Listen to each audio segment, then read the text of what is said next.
வணக்கம் சொந்தங்களே. நீ கொல்லைக்கு வந்த கொல்லையை சுற்றி பார்த்துட்டு போகலான்னு, அதை விட பெரண்டை பறிச்சிட்டு போகலான்னு வந்தேன். அந்த தெரியுதுங்களா பெரண்டை? இந்த மாதிரி நுனியில் இருக்கிறத பறிச்சிக்கணும். பெரண்டை ரொம்ப நல்லது உடம்புக்கு.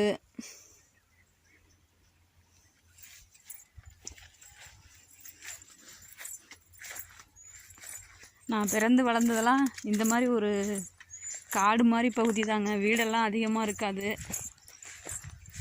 நான் 25 வருஷம் இங்கே தான் இருந்தேன். கரண்ட்டே இல்லை நாங்கள் இருந்தப்பெல்லாம்.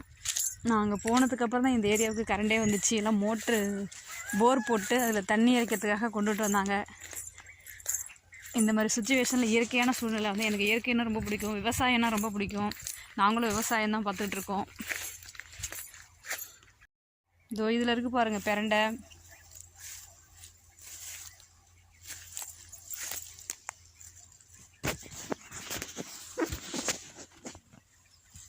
ஏற்கனவே கொஞ்சம் பெரண்டை பறித்து வச்சுருக்கிறேன்.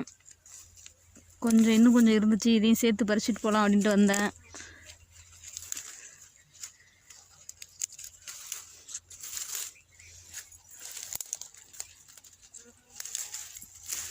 இந்த மாதிரி பெரண்டை கிடச்சதுன்னா மிஸ் பண்ணிடாதீங்க.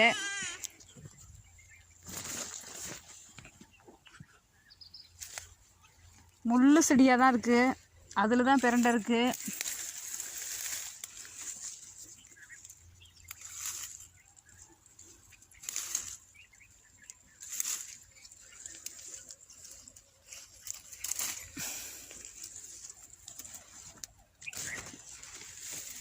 கொஞ்சம் பார்த்து தான் பறிக்கணும். பெரண்டை ரொம்ப நல்லது உடம்புக்கு.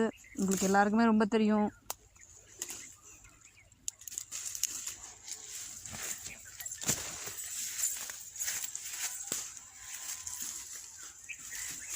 முள்ளு தான் இருக்குது. அந்த முள்ளெல்லாம் ஒடிச்சிட்டு இல்லாட்ட முள்ளெல்லாம் தள்ளி வச்சுட்டு அதுக்கப்புறம் தான் பறிக்கணும். அங்கே ஒரு பெரண்டை இருக்குது பாருங்கள், நல்லாயிருக்கு. அதை விட மனசு இல்லை. அதனால் முள் இருக்குது இடையில. நமக்கு இதெல்லாம் புதுசு இல்லைங்க. நான் இந்த மாதிரி வேலை நல்லா செஞ்சுருக்கேன். நான் மரம்லாம் ஏறுவேன்.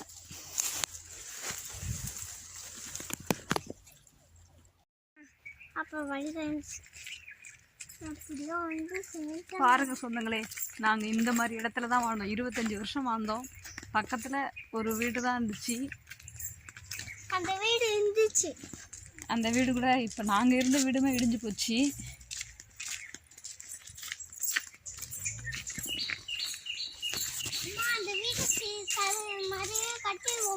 கட்டிடலாம். அது உள்ள பாம்பு தங்கி இருக்கு.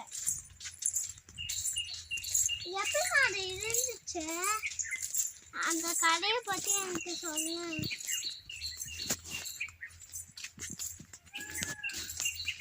அது உள்ள பாம்பு வந்து உங்களை தொடச்சு விட்டுச்சு.